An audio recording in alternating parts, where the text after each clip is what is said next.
Mbote, bandeko balandi ya Yeba TV, esengo makasi kokutana nabino en tout cas en ces débuts de semaine, les lotos bongo le 2 février 2026, excellente semaine, excellent mois de février, oye utiko banda en tout cas, Nzambe azala nabino, atia maboko vraiment na ba activité misala, na ba famille makamnyo surtout, en tout cas to bandi ete kimia eza Nama bota nabino tokutani lisusu na cadre ya émission Je connais Joseph Kabila, troisième épisode avec Major Kasereka Oyaye lisusu na ba révélation aye na ba reportage ya Kafu, vous allez découvrir tout na kati ya émission Oyo. Mais na sengi nabino déjà bo s'abonner, bo partager et puis poser toutes les questions par rapport à quatrième épisode Oyo ya Major Azan a besoin à répondre en tout cas na ba déshydratant na bino tout. En tout cas, posez toutes les questions dans l'espace commentaire. Numéro ezawana ya Major, numéro ya Yeba TV ezawana benga, posez toutes vos questions en tout cas, vous allez être servis. Lelo tokobeta spécialement lisolo ya Olive Lembe, Madame Olive Lembe. Vraiment, vous allez découvrir beaucoup de révélations. Et puis nous allons revenir aussi sur l'actualité. Claude Ibalan qui a rejoindre Bongo AFC M23 officiellement. Qu'est-ce qu'il faut retenir? Déclaration, il y a Donatien Cholet sur situation sécuritaire à l'est de notre pays. Nous allons tout balayer au cours de cette émission. Restez branchés sur Yeba TV. Mbote Ndeko, Major Kasereka. Oui, Mbote Ndeko Nangai, vraiment. Sentez-vous bien, nouvelle semaine, Magamuteza Kitoko. Nzala makasi 4 jours na lite. Oh. Oui, kaza nzala makasi. Vraiment. Bon, mais le faut que tu pèses moto pour la rabine tout moment ça qui problème ça ukeba na ozonga zamba. Na otumba moto. Moni moto pèses le moto moko. Dans les moto za makasi. Dans la moni déjà sourire wana. Magamo mabe za lelo. Kongola zo souffrir, kongola zo liati. Nzala makasi mais batu mobo bazwa mboka en otage. Si les deux badingo libérer mboka te. C'est grave, c'est grave. Très bien. Major, troisième épisode, je connais Joseph Kabila, Lelo spécialement, toujours le Belali Solo, il y a Madame Olive Lembe. Kongomani, poser peu de questions et belé. J'ai récolté beaucoup de questions, mais la première question a intéressé un compatriote à l'Inga Aeba, parent il y a Olive Lembe, baza d'abord banani, avant to kota na muzindo ya émission. Congo. Congo, tout ça n'a pas de problème sérieux. Makasi. Bate bele baza na identité te. Bate bele baza na Congo baza na identité te. To yite ba utaka likolo ba ko ibum. To zuba ndeko to rati ba ngo to zongsi ba on ba te. Honnêtement ngana ibi Olive Lembe na Monga Fula dans les années 96 96. Oui. Et Olive Lembe na Monga Fula na avenue Mobutu numéro 6. Et pas il y a grande sœur nae Bijan. Bijan azali Katangese. Olive Lembe tango aye sika azekolo baswahili. Ayebi lingala te, ayebi anglais te, ayebi français te, azekolo bakaka swahili. Oh. Olive Lembe biki Congo te. Mais balobi aza muta Congo central. Récemment azala kuna Congo central. Ba ferme pesa na Congo central to yebi Major. Ferme ezana na export na beteki sola ferme export na obandela ngo lisusu. Ferme export za ferme ba Rwanda. Biloko nyonso bana ferme export. So kena matari, kena bomo, kena mwanda. Otuni boutique alimentation bateka biloko ferme export za kate. Ferme export soki babimisi biloko basilisi bambalango na conteneur ezui masu eki Rwanda. Ah, c'est très grave Major. Bina yo ferme export.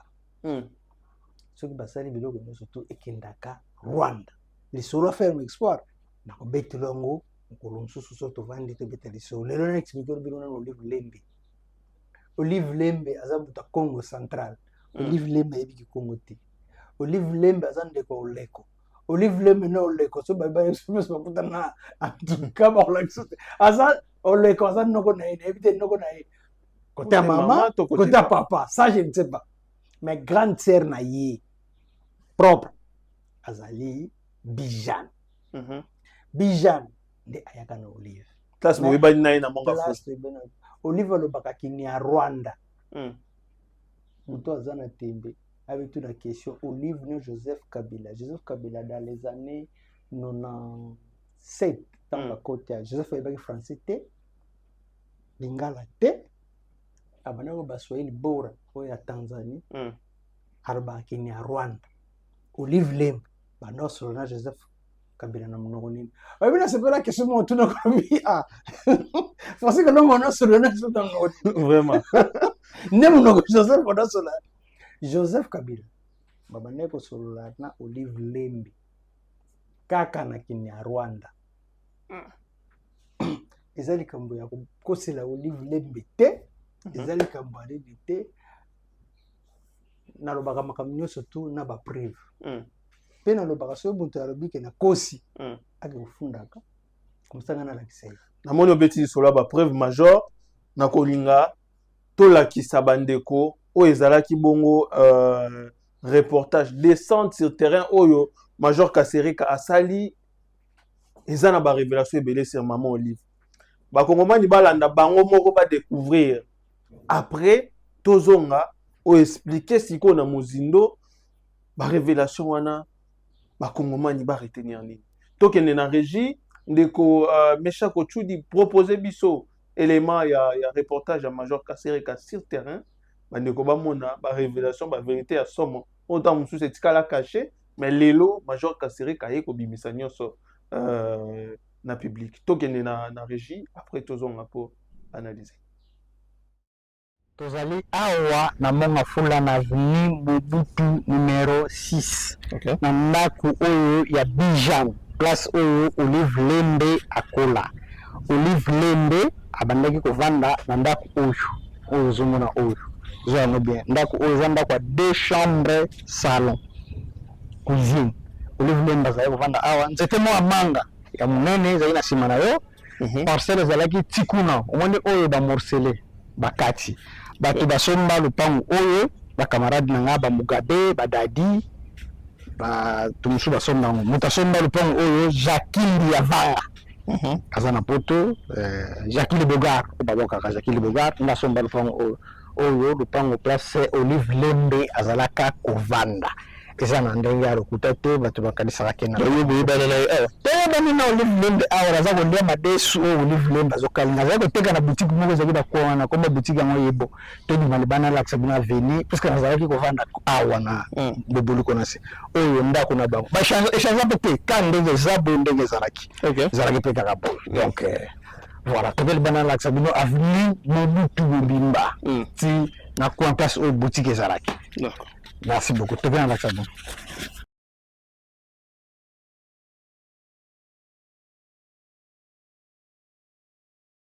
Bon, tout le monde va expliquer par rapport à l'histoire de maman Olive Tozobeta. Ah, Tozawa, et puis à venir, ils ont la relation avec maman.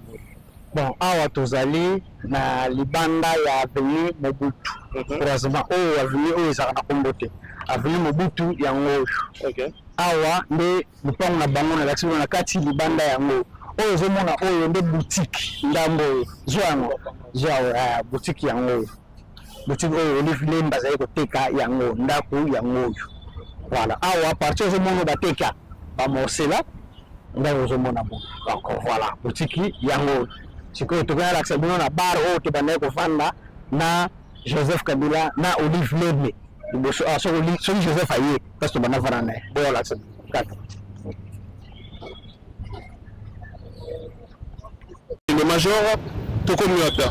Bon, awa na exekbino toza na entrée ya Kibuli. Leo tozomona cameraman zola biso na se.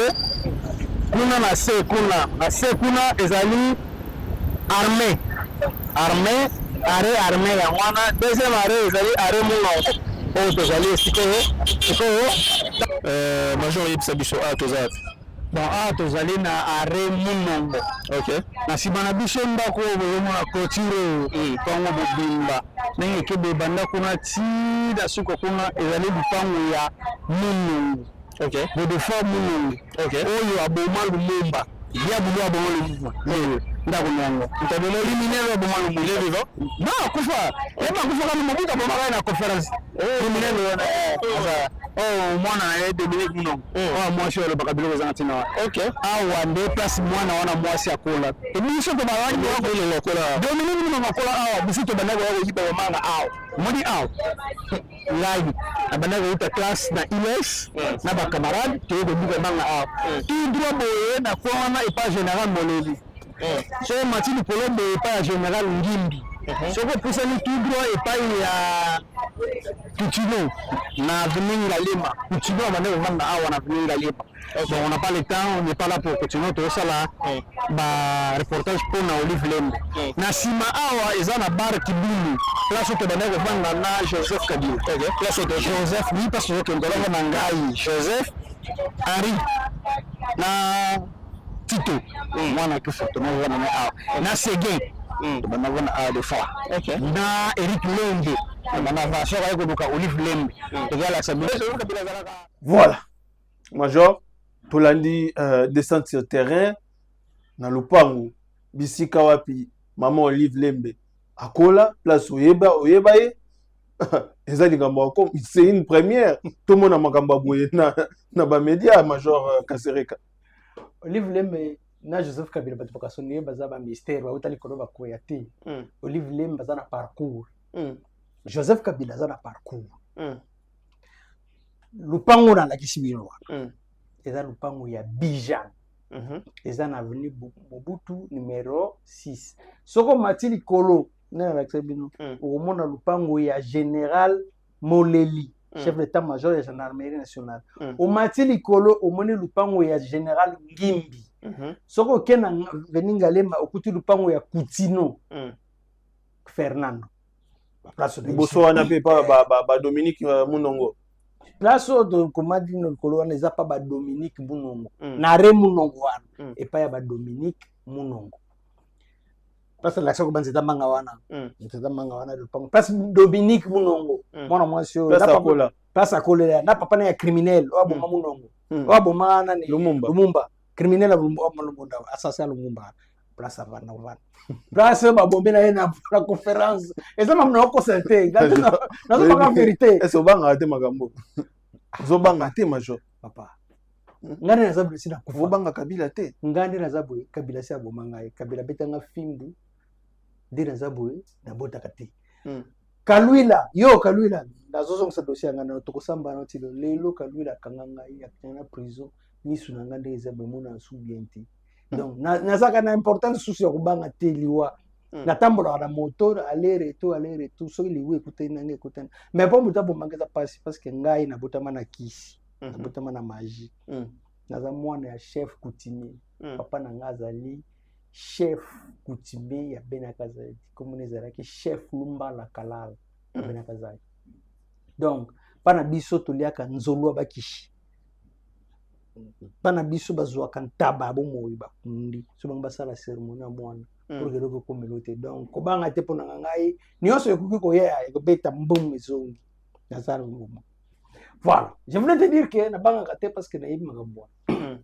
na lupango place tozaki na wana nde lupango yaba Olive Lembe nazocha moto nyonso to a défi na bani na rola plus yo mutolo bako yebi Olive Lembe na Joseph Kabila na la question pas barabango Joseph Olive Lembe banda ko fana ndako 2 chambres salon Olive Lembe bazako la na cuisine na ndako 2 chambres salon alors bana batolobi ke no ce qui Joseph Kabila te nde batoso wala ta veste te na Kinshasa dans les années 90 Facha Zalana papa ya Facha Zalana déjà premier ministre na conférence papa ya Bemba azalaka président ya assemblée ya bato ya soki nini azalaka déjà na nani na Sibeza homme d'affaires Sibeza Bemba azalaka déjà directeur na Sibeza Rona Joseph aza taximan azopusa nani defao na wao sabana defao kufa so yobna mamna no sakana azana chauffeur defao azana ngozo makambo defao Zela mukono bête La vérité bima déjà. Tika. Zela. Yo bana zamu tabaloga. Papa. Ngai ezana loko mongo te maso na bina lokelo ayo na ozanga ozwa muti. Nebisa mona mwasi o Marlène Kali. Que Marlène na oya na poto. Marlène amoni ba vidéo na ye. Ba bengi na tembe Marlène azwi chimie place za sanke na ko inando. Place kana za awo na commander komi. Na ona facilité ko ba biloko nyonso. Wana to changwa pa. Olive Lembe, mutalakisi Olive Lembe lingala. Na Kinshasa o. Oza Zakari Bababasu. Ce que mutasa temba to na Zakari Bababasu. Non, les mots là. Zakari Bababasu. Mutalakisi Olive Lembe koloba lingala. Zakari Bababasu. Mutalakisi Olive Lembe kuchaba makelo achaka komo. Zakari Bababasu. Soki na kosi otuno Zakari. Oh. Mais toi Zakari zalaki directeur. Kabila Betavier. Na yalo ba tika kana fala. Zaka doseli. Ndia soka mwana. Lelo eza makaba. Faut ba eba. Yeba tesi musamia kuna liboko so mata. Resa lingala. Tebe pesa kichemu pa. Omoni Olive Lembe. Mutu alobise lingala. Zakari Bababasu. Zakari mutalakisi Olive Lembe lingala. Jean-Marie Kasamba. Nani Rolapius bokende kotala na monga fulani ndako na laksi bino muke ndako na za ndako ya vena ngamza somba yango Jakimbi ya vanga le bogat vena pesi mbote kotoza lina mikili vekuta benga yanga na chombo baby singa auto filmer pale na za TV no filmer pale na yo pona juste kaka émission nga ve za na loka mabete na chonga juste na émission pona like sabato na sabato keno ngai na yebi Olive Lembe biso tozoya wana na pango wana Bijan mwana naye liboso comme ne Alain mwana naye mibale comme ne Patrick mwana naye misatu comme ne Kabika mwana naye mine comme ne Zaki Benjamin après il y avait un petit garçon na bosse comme na lupango wana zaki na bana basi misatu bébé Jolie na Olive Lembe mwana bande ko Olive bana wana misatu bango nyonso tu balobaka Swahili baza ba Congo te baza bantandu te na mito baza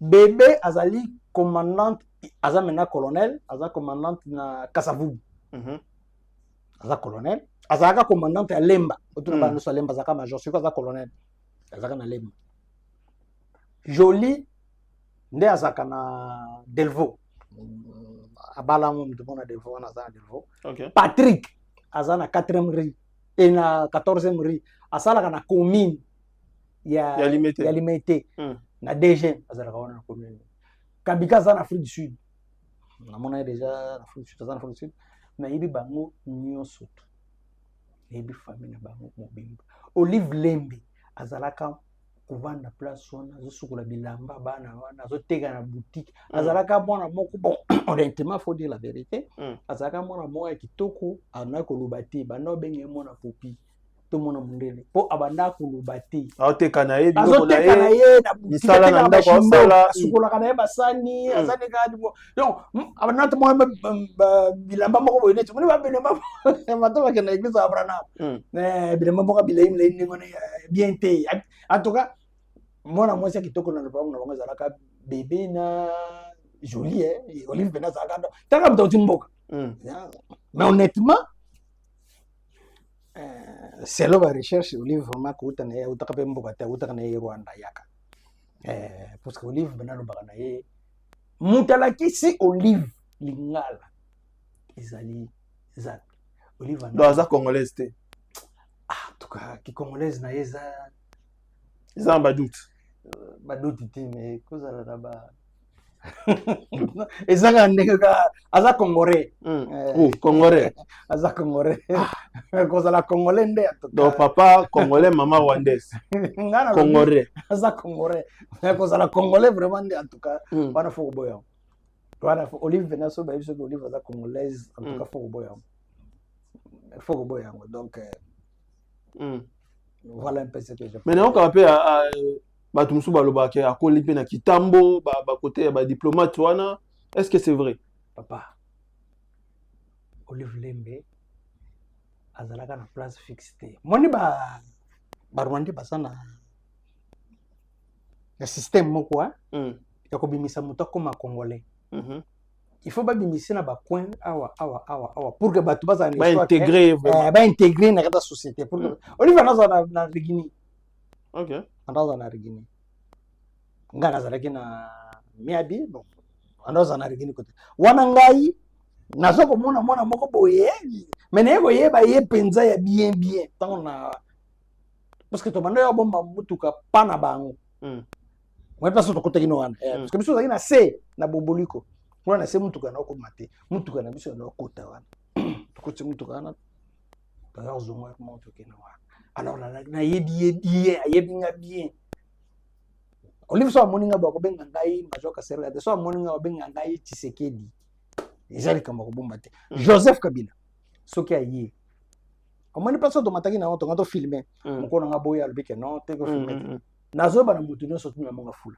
soko komi na are munongo botali awa epai ya nani munongo clôture mulai ya pembe banzeta mangeze bilibili ba munongo baro ezana se wana ko munongo na boseni na ntsi tandi wana bar mo ezana se to banda ko vanda wana ngai Joseph na Olive Ari Olive na Eric Lengi wana Joseph siko babandi relation sikana Olive Joseph babandi relation sikana Olive bazoya toye tokomena tovandi bazo Olive bavandi mais chose grave Olive soka yeba na vana na kwa bango mibale na Joseph basolo munoko bana solo ne penza na ndo yoko muti siko ofure bezina ovana nene kompara ke bana solo na bonga na kinyarona parce que biso na solo na Eric to solo na biso musu to solo na Lingala musu na Swahili to solo na biso bon mais la paix va bien Joseph a mis la bien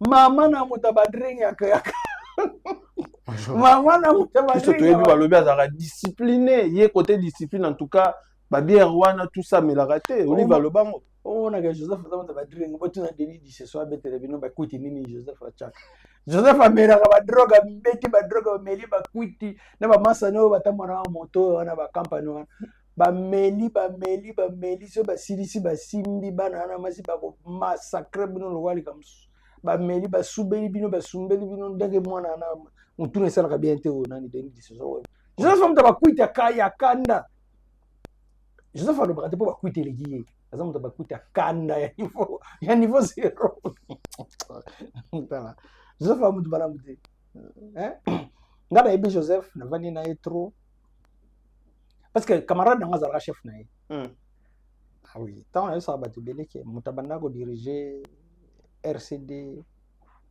MLC nous sponsor zalaka Jean-Louis aza italien aza américain d'origine italien camarade naï ndi mwana mwasi huyu Fortunata des camarades Jean-Louis na yana Fortunata kote na kataka Joseph na Fortunata bayebani na 98 mutu ayela Fortunata na maboko Joseph Jean-Louis ambassadeur à Italie mutu aboma Joseph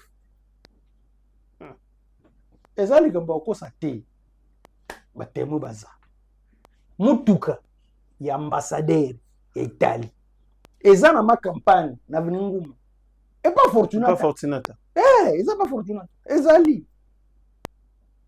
Fortunata azui abomi brise chargé sécurité na mkola mona mutuka na robike no mais mutuka eza mutuka ya ambassadeur comment est-ce que combien 2 jours après brise akei bato na ngana yebi bango bien ngana vandi na bango boye ezali mo kompati très bien Major na kostenga siko bato balanda pe intégralité ya reportage parce que makambo découvrir eze belé obeti pe lisolo ya vie na yo place okola place otangi toketi na ba école toleki ba place belé bandeko balanda vraiment na bokebi intégralité ya descente sur terrain ya Major Kasereka après to ozonga pour que to continuer émission. Major, bonjour. Bonjour. Tout ça va bien. Awa tozali na arrêt courant na monga fula. Mon numéro mur oyo eza mur ya seaza mur oyo mur ya safokaza batongi yango na 85 ayo baotonga mur oyo nde yari biso okoti manga fula kote oyo nyonso ezalaka zamba oyo nyonso tu ofilme kote wa zamba oyo nyonso tu oyo ozomona moto atonga yango moto ateka yango eza timanga ezalaka lupango ya papa timanga kote oyo nyonso papa timanga tina se nakolinde natanginde a tokea sekolo na nga natanginde a mire nyonso tu oyo eza basouvenir bato bandima te aza mwana moko fulana lakisi bino mire oyo botuna bato nyonso tu baza kote oyo bapango nyonso tu moto ateka yango ezali timanga tokende sikola lakisa bino ekolo nga natongami na merci. Tozali awa na monga fula na avenue Mobutu numéro 6 na ndaku oyo ya Bijan place oyo Olive Lembe akola Olive Lembe abandaki kovanda na ndaku oyo zomona oyo zo yango bien ndaku oyo za ndaku ya 2 chambres salon cuisine Olive Lembe azali kovanda awa nzete mo manga ya munene ezali na sima na yo parcelle ezalaki tikuna omoni oyo ba morcelé bakati bato basomba lupango oyo bakamarade na nga bamugabe badadi tumusu basomba ngo moto asomba lupango oyo Jacques ya vanga aza na poto Jacques Bogar babokaka Jacques Bogar nda asomba lupango oyo lupango place Olive Lembe azalaka kovanda eza na ndenge ya lokuta te bato bakanisaka kena oyo boyebana na teyebani na Olive Lembe awa aza kolia madesu oyo Olive Lembe azokalinga aza koteka na boutique moko ezalaki bakwana komba boutique yango yebo tondima libana lakisa bino aveni puisque nazalaki kovanda awa na boboluko na se oyo ndako na bango bachange mpe te ka ndenge eza boye ndenge ezalaki ezalaki mpe kaka boye donc voilà toke libana lakisa bino avenue Mobutu Bobimba ti na coin place oyo boutique ezalaki. Merci beaucoup. Tu viens avec ça. Tout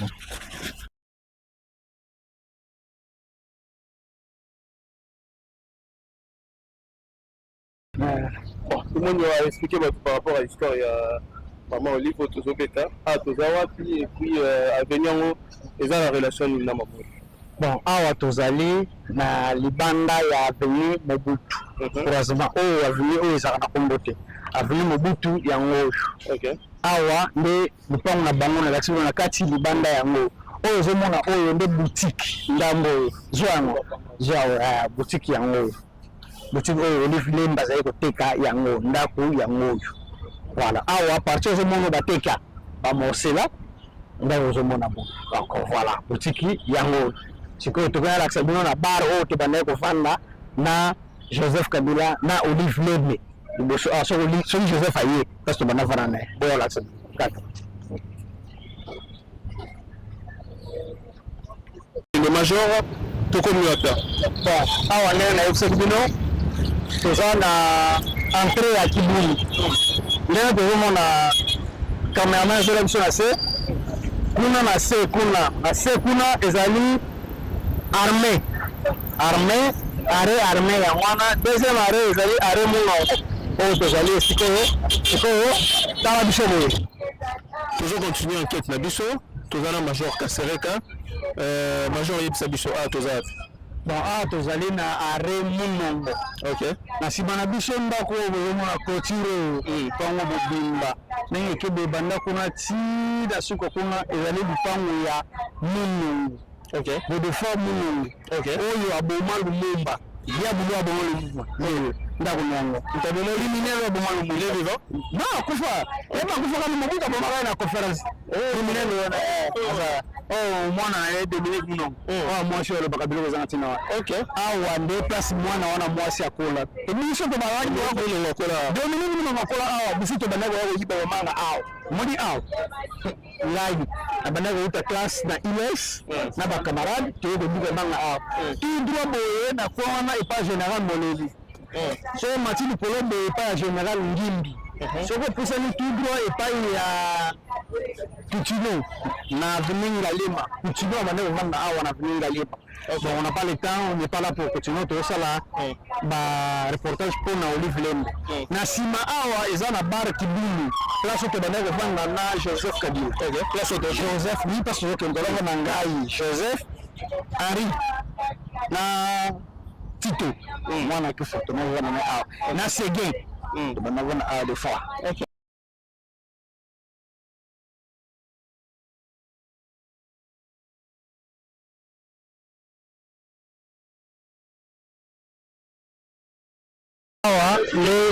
L'école où la sala école primaire na attaque école où c'est là la directeur na ça comme les agents directeur pindi atani awa attaque so ko tato na hotel a soki ba na ko filmer na kati ou pas mais atani primaire awa il est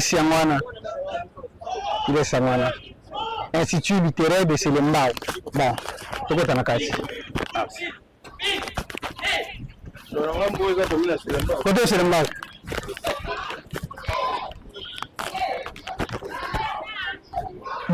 tout le monde est dans l'école major, c'est ça. Bon, tout ça na kati école où ngai na tangaka, OK.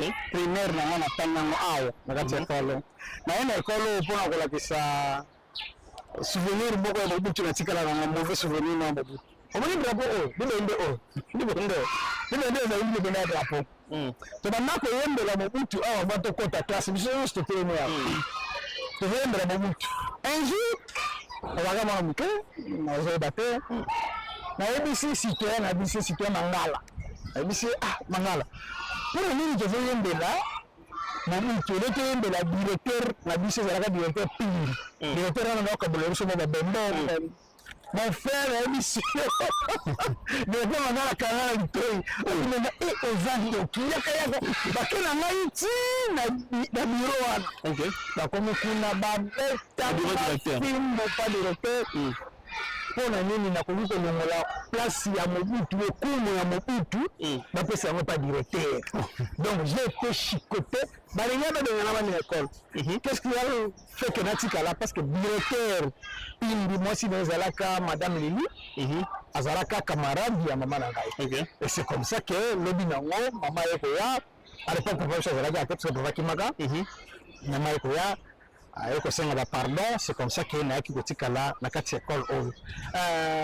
oyo citoyen na biso ba citoyen batangisa ngai awa na kati école oyo quelqu'un qui peut témoigner bonjour c'est côté c'est le Kono vraiment c'est mon fils Nazana senga komona ye na sepeli mingi parce que aza liboso te et à cause de la troisième débat que visiter l'école banda époque le directeur bakena enseignant bakenda et à cause de la troisième et puis na ba évoluer à quoi opposer ça serait une bénédiction pour l'école et puis na famille na et puis le beta mobimba on va te s'appelle même retrouver le sous c'est un retrouvaille pour na biso nous sommes vraiment très contents le bienfait n'a jamais été oublié.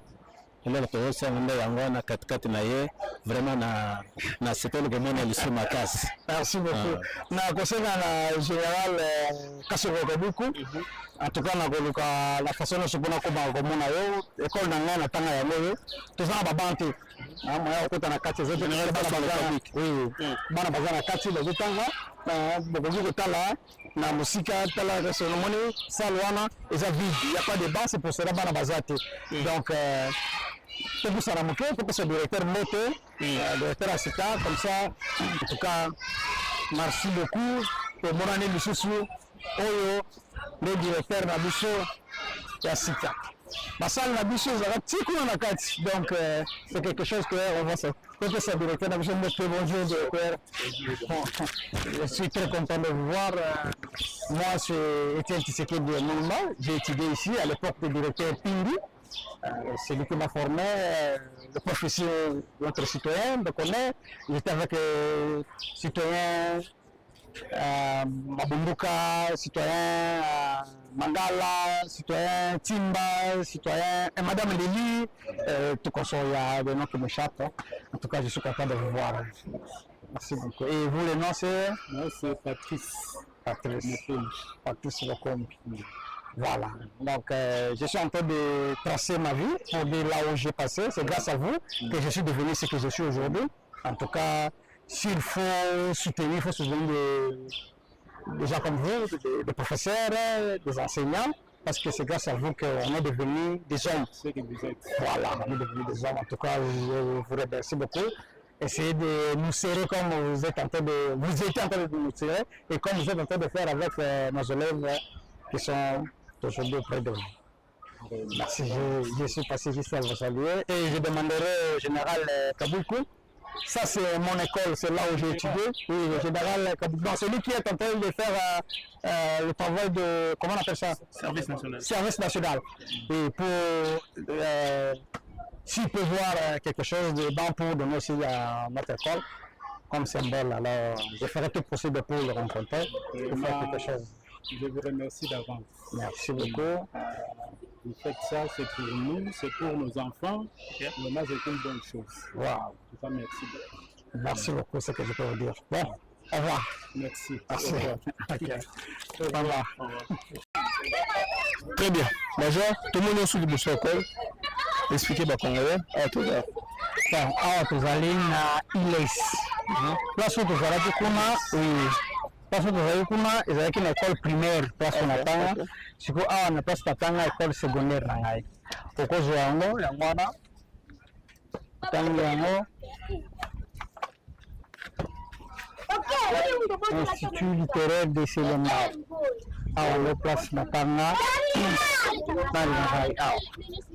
Si na quatrième na longwe na ke armée de service kuna na longwe na yoko tanga na Kingombe nde place na kena ko silisa. Bon, dans un premier temps batiba na ngai yango za place na tangi ko tokota na kati. Au prof na biso anda ko biso français Etienne Tshisekedi wa Malumba. Yala tala ka yo mingi na. Tala ya mingi. Biso na corrige donc. On va pas dire ça mais ba. Ba fo ni ko so. Je mutu mo za la te. Mutu na lupa. Kuna kana. Na zote me. C'est pour ça que c'est encore un bon niveau. On va dire on va pas si ba. Na zo ki ma classe la ni que ki ma. Ni ma classe na ya. La Congolais a licencié en droit, il a un major, c'est grâce à major. La major a monté sur place. Oui, ma salle. Il a qui ma classe.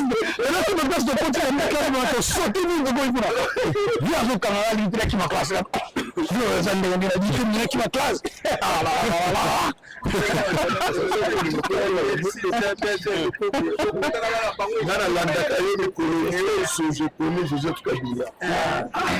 Donc, Obandi, voilà, ok.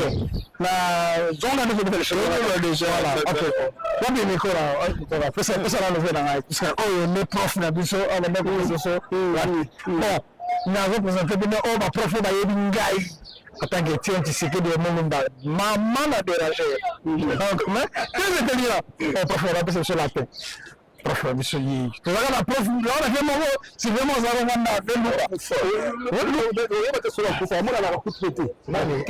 depuis ce gouvernement, depuis Kala. Depuis Kala. Ah, la route on a insulté. Bon, Paul Nangaï, place d'Atangi vraiment. Donc, en tout cas, dans le Sénégal, voilà, monsieur Toten sera ILES. Institut littéraire de Selembao, prof à latin, Yéyo. Donc, monsieur Toten, alors, na kosenga na ba autorité vraiment na yeko filmer ngo pona la kisa comment est-ce que école na ngekufi baba ezate mon général Kaboukou Kukasongo en tout cas ça là quelque chose pona baba ya école ILES école oyo eza école oyo mobutu azalaka ko visiter à l'époque mobutu azalaka biso kotanga na école etala ndenge école eza abandonné etala ndenge école eza abandonné la toiture tala yako filmer na kati ya sala yako filmer na sala ota ko batala na kati ya sala tala ça filmer il y a pas de banc ici il y a pas de banc en tout cas la CPN est surprise et tout le monde a toyebaka te ekolaka ndenge nini mais ezali parmi bana oyo basurprendre ngai meme mokolo ya lelo nayebaki te bana oyo batanga wa na se oyo babengaka ILES Institut littéraire de Selembao Institut littéraire de Selembao ekola monene informa ebimisa badocteur ebimisa bajuriste ya minene na mboka oyo e bana oyo batanga oyo bazalaka vraiment reconnaissant na satuka na sepelaka bango bazala tellement reconnaissant état promotion par promotion bazala makanisi ya kitoko mpona kobongisa ekole na bango oyo lelo mpe nasepeli komona Tshisekedi c'est ça surprise mpona ngai oyo parmi baélève parmi bana oyo batangi awa baza na susi mpenza ke ekolo oyo ezongela mpenza ndenge ezalaki bien que soki tokoma lisusu ilesi te ekoma institut de Selembao parce que basection ekoma ebele na epoke wana ezali kaka iles soki otangi na ilesi te otangi te en tout cas nasepeli komona parmi ya bana oyo Voilà, en tout cas, on a remercié Prof Nangaï, ce qui est là, na français bien, na zone de force nazali, c'est grâce à ma prof, c'est grâce à ma vie où on est formé. En tout cas, je serai toujours reconnaissant de ça. Et je demande à notre gouvernement de ne pas oublier cette école. Regardez quelque chose de bien comme ça, un bijou, mais c'est abandonné, il n'y a pas de banc. Regarde le tableau, filme le tableau, regarde. Il n'y a rien de spécial ici. Pas de colorier, pas la torture. Donc, en tout cas, on signe le gouvernement, pas de retaper l'école pour ça quelque chose de bien. Mais il va retaper l'école, nous sommes dans l'école, nous sommes aux écoles à l'État, aux écoles à l'État. Donc, il faut nous dire merci beaucoup. Bon, tout le temps la bassale, bon, le monde, bassale et Koufi, bassale, babante, bassale de l'autre côté. Toko tapeto ka directeur Rakati, comme ça, tous les cas, tout va être ça. Ok. Toc toc. Oui, ok. Je suis votre élève ici, j'ai étudié ici. Oui. Oui, alors, comme j'ai eu l'occasion aussi de visiter d'autres écoles là où j'ai passé, c'est pour ça que je voulais aussi visiter mon école là où j'ai passé et voir quelles sont les difficultés, qu'est-ce qui se passe ici. À vous de me dire qu'est-ce qui s'est passé. Vraiment, merci beaucoup mon papa. Soyez le bienvenu parmi nous. Et nous sommes ravis de la joie de vous voir. Et vous avez de très bonnes mémoires, souvenirs, de ne pas aller pour des bons, de penser encore un pas en arrière, là où était votre base. Et ce n'est pas donné à n'importe qui. Hein. Vraiment, vous êtes très reconnaissant. Mais une très grande requête par rapport à l'époque, l'année ou l'état de l'école où vous étiez, élève, voilà son état jusqu'aujourd'hui. Or, toutes choses faites par les maîtres d'hommes a des durées. Voilà. Alors, ce bijou, c'est l'effet président Mobutu qui avait fait depuis 1970. Daté de 1970 jusqu'à les jours d'aujourd'hui, l'école n'a jamais été réhabilitée ou bénéficié de quelque chose pour l'avancement ou pour... 1970 jusqu'à ce jour. Oui, depuis 1970. Et même l'électricité que l'effet Mobutu avait laissé, il a fallu changer de fil parce que cela s'est mis de fil à mesure. De 1970 jusqu'à aujourd'hui, on est totalement bloqué. Nous sommes dans l'installation depuis l'année-là. Jusqu'à aujourd'hui, il a fallu, ce sont des fils. Il faut changer chaque fois, 1970 jusqu'à présent. Même les bancs que vous mettez, on se met, ça peut se casser. Il n'y a même pas de banc là. Voilà. Est-ce que vous avez écrit par exemple aux autorités compétentes? Mais oui, bien sûr. Quoique nous sommes nouveaux, nous sommes venus, nous avions vu des traces de ceux à qui nous sommes venus remplacer, qui ont présenté les requêtes, mais jusqu'à présent, il n'y a pas suite.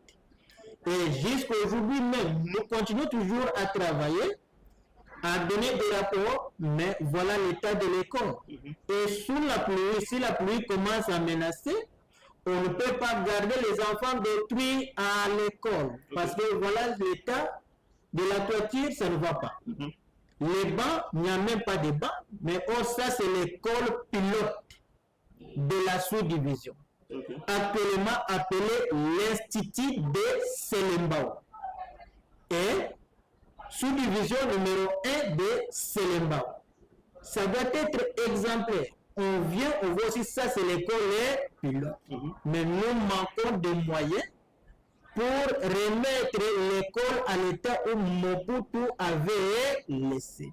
De 1970, nous n'étions même pas nés. Et jusqu'aujourd'hui, et nous prions pardon, veuillez aider notre environnement. Et voilà, la parcelle est bien entretenue, vous voyez. Mais est-ce qu'on peut avoir la capacité d'accueil de l'école? L'école peut accueillir combien d'élèves? L'école, si une fois, nous arrangeons tous ces dangers. Là, des toitures, il y a des bancs. D'ailleurs, là, je ne peux pas donner la réponse. Mais c'est la pratique, vous avez envie de voir. Et ça peut accueillir combien d'élèves? La parcelle est très grande. Jusque là-bas, à l'extérieur, tout le monde, là, c'est toujours notre école. L'Institut de Selembao, que vous appelez dans votre époque Institut littéraire de Selembao. Donc, c'est ça notre grand souci, qu'on puisse réhabiliter l'école et qu'on puisse tenir compte des conditions d'études des enfants, les bancs, et ainsi que voire même bibliothèque. Il n'y a pas de bibliothèque. Il n'y a pas de bibliothèque. Depuis cette année-là, nous sommes venus voir. D'ailleurs, voilà même là les conditions de travail que nous travaillons. Et si nous allons voir même des papiers ici, ce sont des réemplois où nous souffrons, il n'y a pas de moyens pour acheter. Voilà. Je tourne des pages, que ce que les anciens vous aviez laissé, nous sommes en train de tourner, il n'y a même pas de moyens pour acheter les fils. L'école n'a même pas une base de données, pas d'ordinateur, pas de... Il n'y a pas d'ordinateur, il n'y a rien, il n'y a rien. Okay. Il n'y a rien, pas d'ordinateur, donc nous sommes bloqués.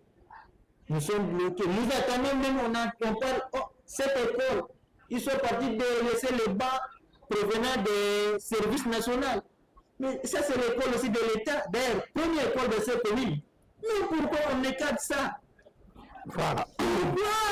Bon, on ferait tout possible pour parler avec le général Kassama Kawiku, celui qui est dans cette service national, pour qu'on parle avec lui, pour voir si on peut d'abord commencer par là. La première chose qu'on amène d'abord le banc, et le reste, on va voir. On va partir mollo et on va voir ce qu'on peut faire. J'étais passé juste vous saluer, voir là où j'ai étudié, voir comment est-ce que ça se passe, et je vais aller soumettre votre demande auprès des autorités pour voir ce qu'on peut faire.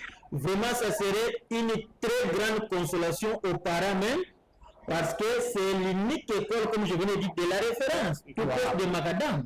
Très près de Macadam. D'autres là-bas, il y a des Koulouna. C'est pourquoi les parents ont peur d'envoyer leurs enfants là-bas. Même les écoles là qui sont bien n'entretenues. Mais ici, c'est tout proche. Nous sommes abandonnés. Mais nous abandonnons pas, même la vie que tout ça vient de papa. Ne vous en faites pas, on va voir ce qu'on peut faire. Merci beaucoup. Merci, c'est moi d'ailleurs qui vous remercie. Je resterai toujours votre fils. Ok.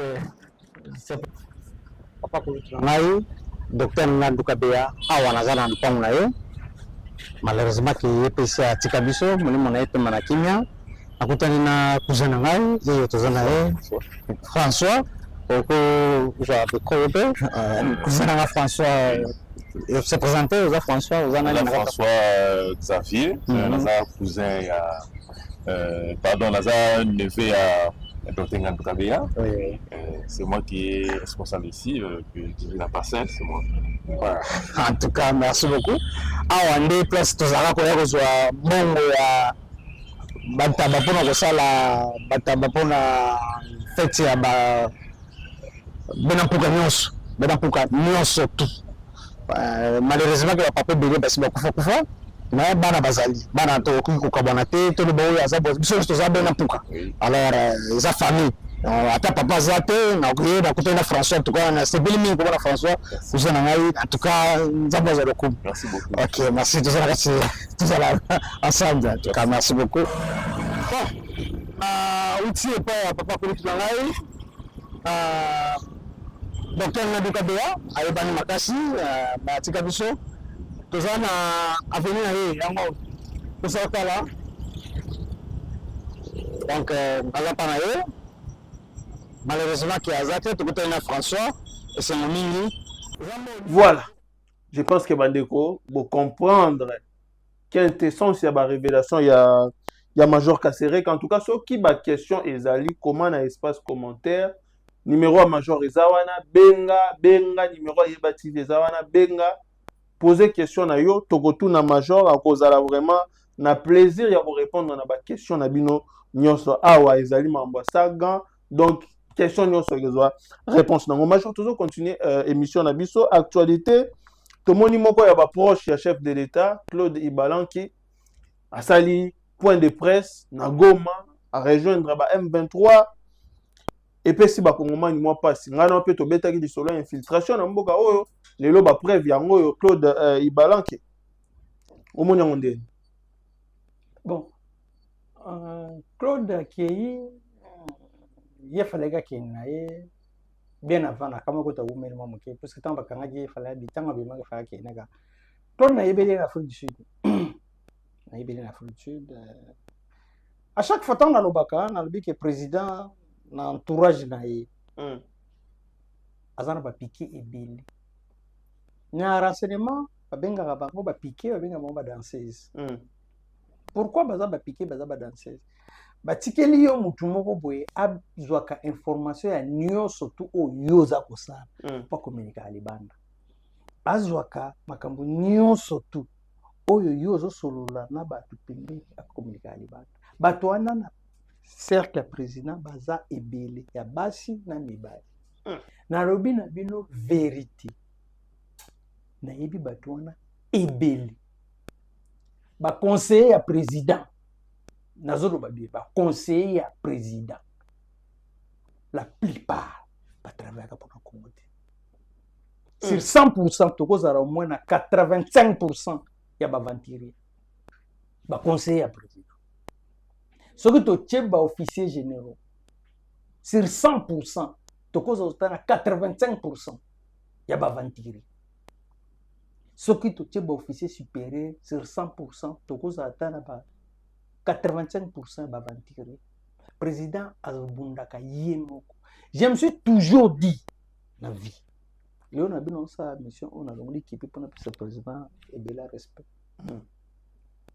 Moutabate la président en Congo a raté. Service mon côté, ça a la président Isaki. Président Moutabate la Gizanzam. Il y a un peu de tika qui n'a pas de tant dans la mukana tika qui n'a pas de c'est tout comme moi. Président Zaraka tout seul abundaka yemoko. Tu peux t'imaginer qu'à faire un mutulo la Claude matin midi soir azuba parole nyonso to apesi confiance nyonso apesi na mutu na za mutu na yote siko mutu na za yemoko te ya bongo bazebele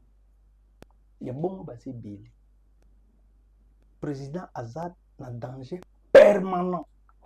Mais grâce à Dieu qui a toujours en vie. Le président a échappé à un attentat chaque jour. Tokozoye, ni tokobomaye, ba infiltrati na moi l'épinière. Papa, Batouana ton président a eu pouvoir en 2019. Bango ba siégé balobi qui en 2020. Et aussi la été président aux aratés. Moto ba chargé ka osala biloko wana ezalaka John Numbi. Na Mukutu. Donc bango bazalaki pena prêt ya kobeti biloko wana. Ba ko tsa delfa ka yimbi la kati. Basamria bango moko. C'est grâce à Dieu que biloko wana simbati. Na ndenge moni ba ko kanga bona ndenge moni ba ko baloko. Dans quelqu'un qui a dit sa président vérité que on a chaka vinanga danger na chaka vinanga ça ko exposant c'est parce qu'il a dit que nzambaza tout comme président Mambasala a chaka vinanga danger azo risqué c'est parce que nzambaza c'est parce que tozana na eloko ali bosso za bolingwa Congo mutalinga Congo ko la fachi na Congo azati eloko ali bosso ezalaka pa faci ezalaki parce que faci alingaka Congo. Lelo nakozwa audace ya koyebisa président ke président meka kolanda émission oyo vraiment bokata parti botindela yango président na sepeli na eloko moko pasteur Gili alobaki abi na mituni eske na mboko tozalaka na président eske na mboko moto adirigeaka pays oyo azali parce que moto akoyiba lobi batiki moto akodetourne lobi na ntongo batiki moto akosala mabe lobi na ntongo batiki non président badirigaka mboka ndenge wana te badirigaka mboka ndenge wana te. Souviens-toi tango bapendre bato na martyr papa na yo alobaka nini azalaka ministre alobaka nini il faut faire voir na bato ke mabe eza mabe ata oza nani so osali mabe ozomérite punition nzambe ye moko nano moto mawa moto ayokelaka bato mawa moto ya bolingo nde balobaka mais est-ce que bika nzambe alebisaka te Dieu n'a jamais pardonné so osali mabe il faut punir yo nano pardonner koya après adana eve baliaka mbobani mpona ya apardonner bango ata di baza bato nanga pardonner nga bango tika na jardin de non apardonner bango te apinir bango bengani bango jardin de nzambe nano po motema malamu nzambe na motema malamu na ye avandi botali donc no Sodome na Gomorrhe basali mabebele abikenaka kotumba bango Abraham asengeli bango pardon habité bazo mérité bazikana bazikisi bango. Comment est-ce que président okozala motema malamu okomoleka na nzambe président motema malamu no bolingo no eleki na ya nzambe sincèrement nga ezolekela ebeloko moko ekamusinga bato bakomoninga balave Chirimwami babi Chirimwami azalaki innocent Chirimwami azalaki moto akoyisa budangana eza Chirimwami ngai nazoloba na bino moto akoyisa budangana eza Chirimwami apesi mbongo pa colonel Lobo apesi mbongo pa colonel Jean-Marie Niania oui akoyisa budangana président leo nazosenga yo leo homme nazo s'adresser kaka na président banana bataki président il faut osala na contrôle ya armée front il faut yondo yo kaka bato baza na front basoda baza mokie bayebisaki biso brigade bomezaki na Bunagana na brigade ezalaki te brigade c'est à peu près 5000 personnes bato bazalaki te bato na Bunagana bazalaki 300 personnes au Jean-Marie na bona Bunagana muta longona basoda ne surtout na Bunagana Chirimwami na yav o ba samisali. Mais c'est très grave major. C'est très grave c'est la réalité. Batubala Jean-Marie Niania o azaki bongo colonel kati ya Bunagana bolanda ye après en tout cas to yazonga boyoka ba révélation au somme to lo batango midi poko ba commandant ba régiment bato baza chargé ba logistique baza ba corrompu ba traître bolanda Jean-Marie bolanda élément après to yazonga. Oui chérie, nazongana expliquer yo na mwa mokuse makambo oyo elekaki sur le terrain oyebi ndenge baaffectaki nga wana nakomi na terrain biso mbale na colonel Lobo mpe baaffecte comme commandant 3307 régiment ngai commandant 3412 régiment ngai nde nazalaki wana na kati ya Bunagana. Pendant un mois, tobundi na ennemi aux alentours ya Bunagana zo lukaka moyen à avancer à Zwa Bunagana. To s'opposer na moyen muke. Pas moyen ba pesa biso eza lokwa ba régiment te. Surtout ngai j'avais 235 militaires. Oh, nazaki obundana bango wana. C'était inconcevable bazobenga régiment. Na kosenga mingi ko discuter mingi ke effectif eza muke. Baye ko pesa ngai autorisation na longola. Batnanga musu muke basalaka na état major kuna na ye na bango wana nazwa état major ezalaki na Nyamilima nazwa suba misusu bazalaki détaché dans ICCN na makambo ya parc nazongisa bango wana. C'est une situation que j'ai trouvée comme ça. Je me suis battu ti effectif est comme il y a 291 nde nazalaki obunda nango wana.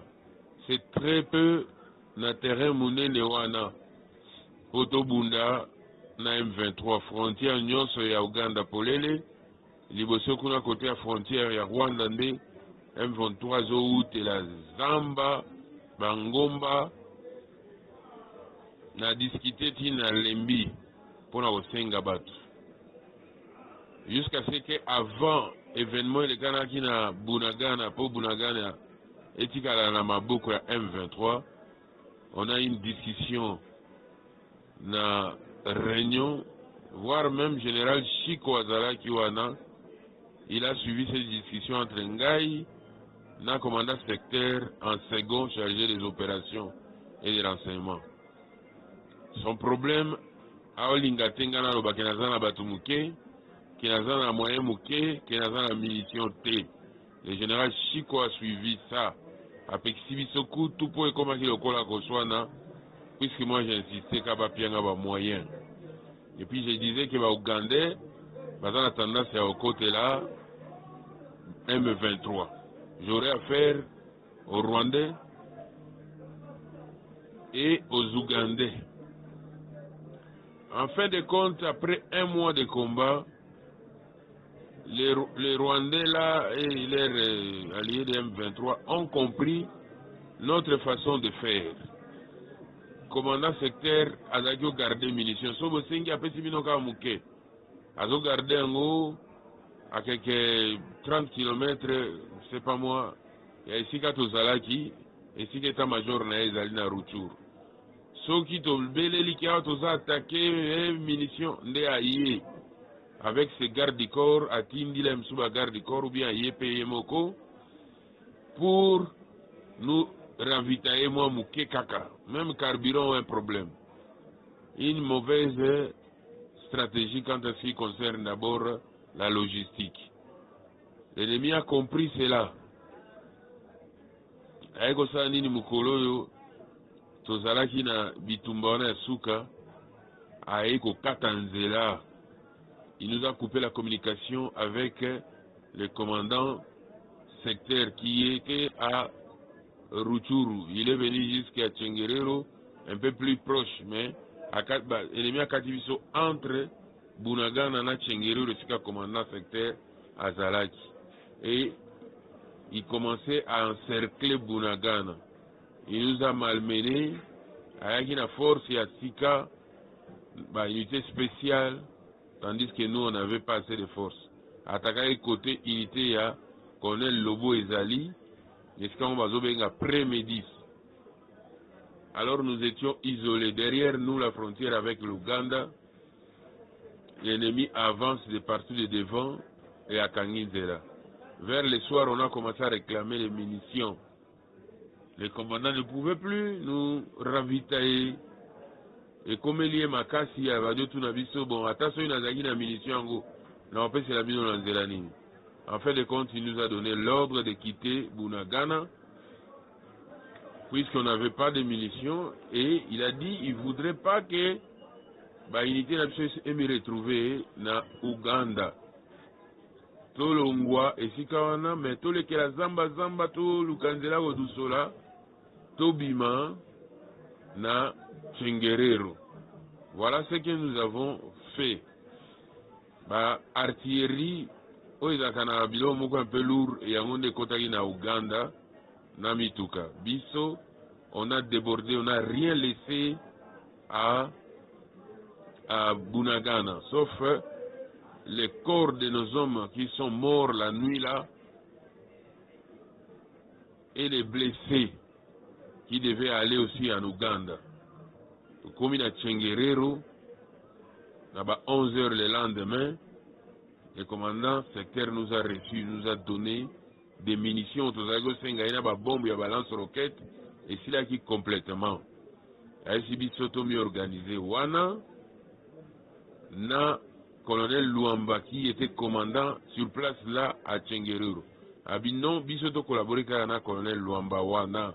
To sengi toto solo lana ya boya lobi, biso to solo avec le colonel Luamba qui était commandant axe wana. Et puis ainsi nous sommes restés là. Donc nous avons quitté Bunagana sur ordre et tout était bien sans laisser quoi que ce soit. Alors, le même jour, après avoir déployé les hommes pour défendre Bunagana, et pour défendre plutôt Tchengerero, le colonel Luamba va nous piéger. Il va nous appeler pour nous dire que l'ennemi est en train de déborder pour sortir derrière nous vers le pont Rwanguba. Nous devons y aller pour voir, comme nous avons déjà placé les hommes, partons seulement avec nos gardes-corps pour voir par où l'ennemi va sortir. Nous sommes partis avec lui ensemble, moi, lui, colonel Lobo, le second du colonel Lobo, SD du colonel Lobo, S3 du colonel Lobo, son S2 adjoint, avec d'autres hommes là. Donc il y a une légion de témoins là. En cours de route, il va se dire que non, il doit rentrer derrière nous là, puisque la MONUSCO est là-bas. La MONUSCO l'a appelé pour qu'il rencontre un responsable de la MONUSCO. Alors il va nous suivre. Bisoto continue de là vers le pont Rwanguba, lui va nous rejoindre. Nous sommes allés, moi je suis allé à Contre-Cœur, je dirais aux autres, mais comment lui peut nous appeler Mogazong à la Sima. Nous sommes arrivés à quelques mètres, à une centaine de mètres du pont Rwanguba. Moi j'ai dit aux autres, on l'attend ici. C'est lui qui va nous indiquer, il va nous montrer le terrain. Pendant qu'on l'attendait, on appelle, oh non, je suis empêché, je suis en train de causer avec ces gens. Directement, on va nous appeler par les chefs pour nous dire, mais comment la MONUSCO dit que vous avez fui? Nous avons dit fuir pour aller où? Nous sommes sur le terrain, nous sommes vers le pont Rwanguba pour voir comment mettre l'embuscade, puisque nous sommes informés par le colonel Luamba que l'ennemi va déborder pour nous couper ici au pont Rwanguba. Le chef a dit non, il n'est pas content de ce rapport-là, il faut qu'on rentre là où sont nos hommes. Et puis on était déjà en train de rentrer puisqu'on avait traîné là sans que lui n'arrive. Nous sommes rentrés. Entre-temps, les autorités commençaient à nous appeler, on nous dit, tout ça la MONUSCO dit que vous fuyez sur le terrain. On dit non, nous on est sur le terrain. Et d'ailleurs, nous sommes en train de rentrer auprès de nos hommes. C'est le colonel Luamba, commandant 34-10, qui nous a demandé de venir avec lui, mais il s'est dérobé. Il nous a laissés sur le terrain. Il a dit qu'il est allé parler avec la MONUSCO qu'il a appelé. Nous sommes rentrés. Le lendemain, nous avons passé la nuit avec les hommes. Le matin, nous verrons les seconds du secteur venir nous dire que nous sommes appelés en consultation à Goma. Mais pourquoi? Oh non, allez-y, c'est l'autorité qui vous appelle, allez, vous allez voir même le gouverneur.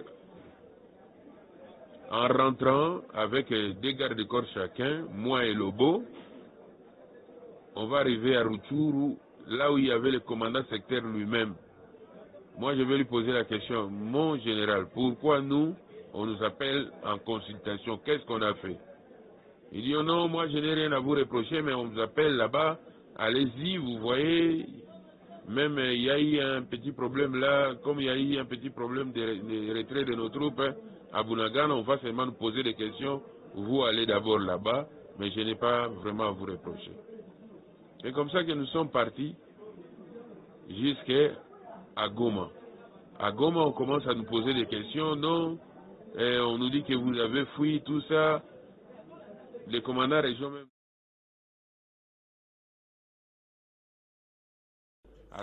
Voilà. Ça fait mal des fois, Major. Hein? Koyoka ba révélation ya boye. Comment armée Nabiso les a infiltrés, ça fait mal, Major. Même ça, surtout que l'armée Nabiso les a infiltrés. Typiquement, c'est pas dans le bagabi. ngana kama wango te bolo bateke ba Rwanda babeti armée congolaise za Rwanda beti armée rwandaise oza kana Congo na armée na biso za rwandaise tout le monde bango asalanga plaisir na okima mama manga bia batebele so bano raisonner boy ce qui to comme na moi esprit à comprendre que tu as vraiment un filtre mutu oyo bazali kosenga apesa renfort ezaki Chirumwa maboyi na kati wana Jean Marie azalaki na 4 chars Chirumwa malongoli tous les 4 chars troisième char azwa kabia tous les 4 chars monana te tous les 4 chars boyi ça moko panzana misato monana te Chirumwa mapesa ba soldate epai ya Jean Marie Nyani lelo ndo tozuba no a Jean Marie Nyani na Colonel Lobo baza na prison ba condamna bango 20 ans ba cotiser recours ba sambi na ote ko bango dernièrement en tout cas premier président ya haute cour c'est un papa que je connais vraiment personnellement très intelligent alinga Congo en tout cas papa mekota likambo na boya otanga kombo na yo papa mekota likambo auditeur général c'est quelqu'un que je connais personnellement pas général Mauricio en tout cas bon mikota les cambo bato bavani na prison baza ba innocent président de la république Fachi Beton nazo pana yo vérité mokonzi chef de l'état azana pouvoir ya contrôler front union surtout abenga ka front union surtout yemo kwa yoka qu'est-ce qui se passe dernièrement na Ituri général azaki na Ituri alelaki abi azana ba élément effectif ezamoke Johnny Luboya oui na bisaka bino ke Johnny Luboya azobunda makasi sikana bazolinga balongole sika wana po Ituri ekoya mona ki rébellion moko zoya wana bato ba CDR soki kwa na bossa bato ya Zaire bato ya nani Thomas Lubanga mais Johnny Luboya bundaka place wana soki pour renforcer été en tout cas eza mawami bano bayaki apa mama Marthe kosenga bakota musala soda tozana basoda ebele bokozwa bana na pour former bango botindi bango na ligne de front pour que basécuriser mboka général moko boy général moko aza mokuse awa général moko aza mokuse awa vraiment général Kabi pays ya comme pesa mboka nzambe na so boy pesa Kabi abuta bozo mobitura na bozo nseloko moko boy général premier ministre ya défense atika ka ezalaka nani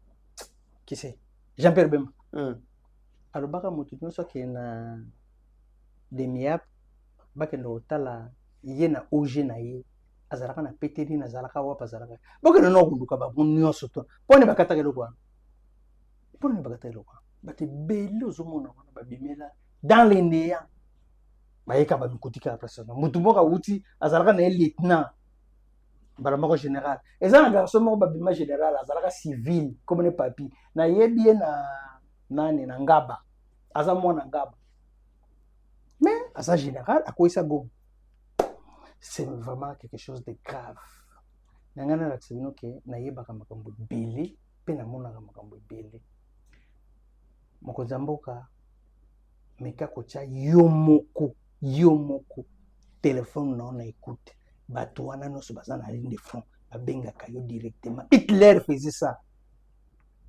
Hitler avait ça Hitler atikala jamais kozala allemand Hitler aza autrichien malingaka allemand koleka baallemand na mboka fo kolinga mboka na yo président alingi mboka mingi mais aza mal entouré zwa les choses en main président yo moko diriger zwa ke bato wana olie bazala na koleka na service mobo babenga bato nyonso baza na ligne de front babenga yo moko keke so ba wazalendo keke so ba FARDC babenga yo moko bayebiso ba besoin na bango bayebiso ba posa na bango président kolela baza na opération te baza na teni te baza na arme te soki basengi ke place wana tokota te drone mata moto moko boya drone mata nalobaki bazongisa drone bazongisa soko bazongisa nyonso na maison militaire ememelanga ngambo la vie balukanga lokwaleka mosusu eloko wana pokote so bozongisi yango botie ordre. Mais chef ya maison militaire c'est un général brave. Général Mal bopesa ye commandement ezalaki na maboko ya nani ya Vantiro Bakangio nani Tumba Bamundu azalaki na maison militaire bozwa yango bozongisa na maison militaire bopesa yango nani général aza wana bakodiriger. Pourquoi bozolinga kosala confiance na te président ndambo na ngana lobela lelo. Très bien, Major. Tozo Kende, malem na suka émission. Congolais moko atuni alinga yeba où se trouve le général Bisengemani Azawapi. Et vous savez, voilà, ça va besoin de problème. Ah ben non, le grand endroit. Oh, un problème n'est beaucoup. Quand on est là, c'est bon. Major bien. Bon, on a posé question, hein. Major a fait ses réponses. Dernier sujet, Major, namoni interview à président Yasenko, Abe Cholé. Congolais basiliki makasi na maloba o ya lobi. Pourquoi basango ba kokosa? Pourquoi bazondinga kondima te que le Rwanda nous agresse? To gene na régime bango mais chaque vraiment tela biso élément au major ayoka yango. Et puis c'est pas si pas ba congolais. Qu'est-ce qui se passe avec la Senko? Qu'est-ce qui se passe avec kambi ya église catholique? Après to ya ozonga to analyser. Ni nano bozali ko juger avec officiel il y a autorité rwandaise à travers l'ambassadrice Mathilde Mukantabana et à Rwanda des États-Unis oyo a avoué devant Congrès américain et solo coordination en matière de sécurité et alliés entre Bango et FCM 23. Bon, d'abord, on a allé comme Senko avant l'élité. La Senko parce que vous porté dialogue pour continuer ou pas? Confusion pesant à Nanino. Dialogue est d'abord les Kamaba congolais. Dialogue est allé na otoza osenga inclusif awa. Rwanda aux arakatité. Réponse n'a bien après veu en Rwanda. Ouais. Avait à Rwanda ya ko accepter collaboration avec M23. Bon, on a simbi parce que comme j'ai dit dans Vandela il y a tellement de choses dans les réseaux sociaux, l'intelligence artificielle, donc c'est difficile d'assumer les choses dont on n'a pas la maîtrise. Non, mais à ce que je sache, n'accord à Washington, ils ont une des clauses parlait de ce que nous appelons agression du Rwanda comme mesure défensive na kati accord banan ba signé accord wana. Pardon, accord indima qui était agression rwandaise. Na lobi bongoté. Na lobi parce que d'abord je parle avec beaucoup d'hésitation sur les propos du président Kagame parce que c'est pas président Kagame mais ambassadrice ya Rwanda. Voilà, il y a un azolo baté d'abord ngamo na landa kangoté, c'est dans les réseaux sociaux alors je suis moi-même déjà victime. Il y a beaucoup de formations dans les réseaux sociaux que c'est imprudent de prendre une position sur des propos que vous ne maîtrisez pas. Mais si je vous fais foi, pas que moi j'ai entendu, si je vous fais foi de ce que je comprends, de ce que vous dites que aurait dit cet ambassadeur-là, pour moi, c'est quelque chose qui n'est pas très différent de quelque chose qui est dans l'accord de Washington qui parle en termes de mesures défensives. J'ai dit si vous faites foi, donc je réponds avec beaucoup d'hésitation. Voilà. Major, comment on a basango bako défendre agresseur ya République démocratique du Congo talandenga zobeta misu pour affirmer kaka que Paul Kagame azo soutenir M23 c'est tout un problème pour monsieur Donatien Cholé. Pourquoi basango bazo porter combat oyo? C'est comme si bazui quand position na bango eza ya soutenir Rwanda ndeko Major Kasereka.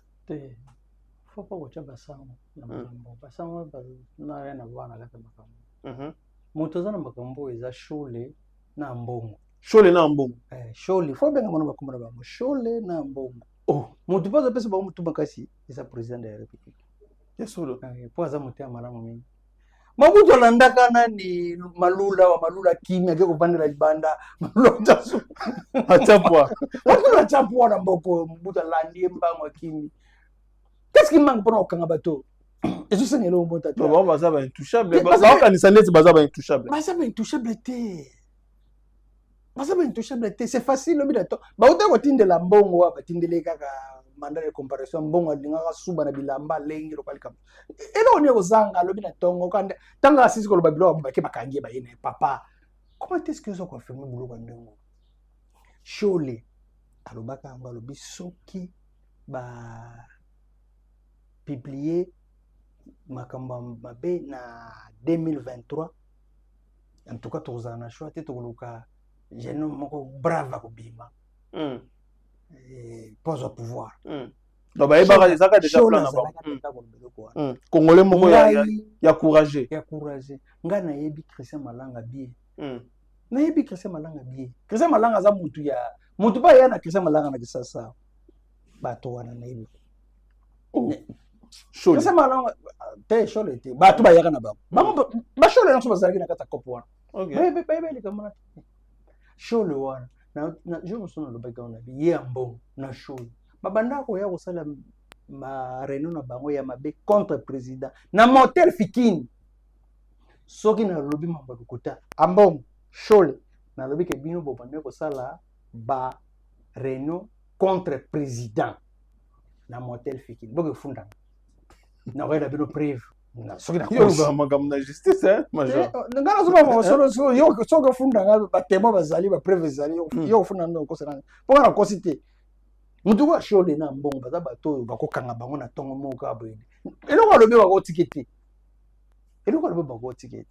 est-ce que nous bato kombe ba ko fana na est mais il y a zozongo et je prends ça à la légère azozongo beneti ba je a sakana ngo si ba bete film banyate na film banyate film papa boyoka mwana sango ngana leka ba place moko na vie mon frère me revend sur la prison makala kako osala une semaine mon frère au monde mokili e comme noir nga vana na prison makala 2 ans la prison makala sala ina kalula kanga Willy aventure okaitaso ni so dona Joseph azo commander bokanga mutwana bato zo bono basholo baza bato Kabila ezalo ko bomba te baza bato oyo ya Kabila na Olive azo manipuler shole na mbongo baza bato bokotika bango liberté même na comment que tu bokopesa bango micro baleka na télévision pour ça belo abo sanctionner na tani wana bazuye bakangie bachena eza facile oyo ka pe procureur moko ta ko se saisir na dossier yango magistrat moko ta ko se saisir na dossier yango mais bazawana bazozela kaka bazwa ça je ne sais pas. Voilà, chers Congolais, je pense que Bozo comprendre Makabozo le Ganamboka et quelle position il faut prendre soutenant le chef de l'État Félix Antoine Tshisekedi parce que yende mutaye ko sauver mboka na biso République démocratique du Congo to ke na souka émission de majeur namoni bandeko ebele bazana poto ba ko luka ko somba mapangu kuna mipanzi ya maluku toyoka ki y aura une cité moderne, il y aura des enclavements, il y a ville ya Kinshasa vers ba maluku wana vers ba place oyo banzela sikezo kota. Voilà l'occasion il y a ko somba lupangu na maluku à $2000 seulement oza na lupangu na yo bandeko na biso oyo baza très crédible na osenga na bino bolanda la vidéo après bokoya ko toya ozonga pour commenter yango. Tangu ifwani awa na komina maluku 20 sur 20 na $2000 omani kote baotonga cité ya sika eza kuna na gauche mobimba bazotonga nouvelle cité de la ville de Kinshasa eloko ekabali biso boulevard Chilombo nyonso nazomona awa 20 sur 20 na $2000. Imaginez toza na entreprise na biso Figes ezotongela ndako na yo na moins cher. Maison préfabriquée à 1500 $. Figeac atongeli yo. Dans 10 ans, au souscrire, chaque mois, on fout à 300 $. Batongeli yo ndako no, il y a 36 000 $. Na Figeac, 1500 $. Maison préfabriquée. Okangi mabela na yo. Na 2000, avec 3500 $, ozana lupangu na ndaku. Bengisa batu na mboka wa kovanda. Ba o bosangi bandaku na komina maluku. Boyebele, boyebele, boyebele. Je vous remercie. Voilà, Major. Maman Pango, déjà, c'est une opportunité. Moi, il y a bien, il y a à saisir pour qu'on a déjà propriétaire. Hein? Oui, oui, oui. Na place wana bazote que Maman Pango à moins cher. En plus, bazote on est moins cher. Na moni va préfabriquer à 1500 $. Oui, na moins cher. Alors, c'est quelque chose de bien. Moi, biso lokola tozana no na mapango te, tozana no ni ba locataire, ni tingaza za locataire te, na zapena lupango te, na yebi na place na la ka tende na zabu.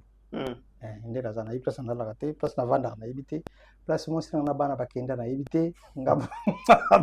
Kwa mtende ni Major. Kabila tena na ba problème sérieux. Ngama ko ndera za. Sina komena yebi te na komite bina komia.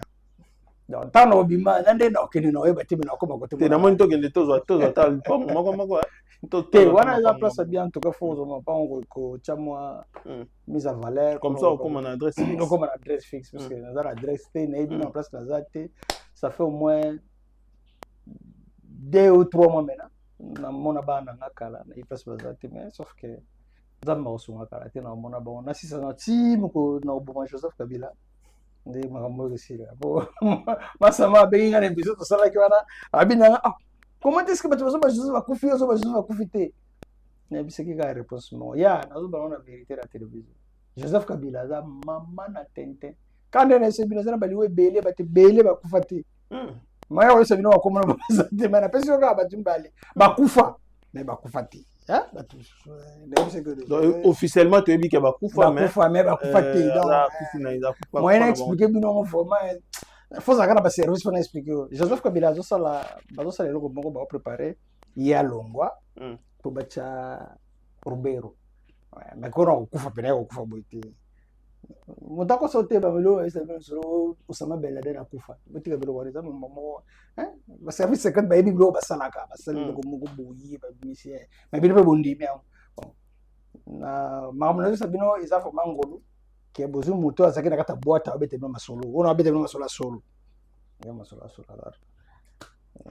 Tu as vu le voir. Très bien. Tout comme na souka émission Major les mots de la fin. Ouais, le mot de la fin, en tout cas, au sein de la présidente de la République, les lois vraiment n'a besoin de s'adresser à la présidente de la République.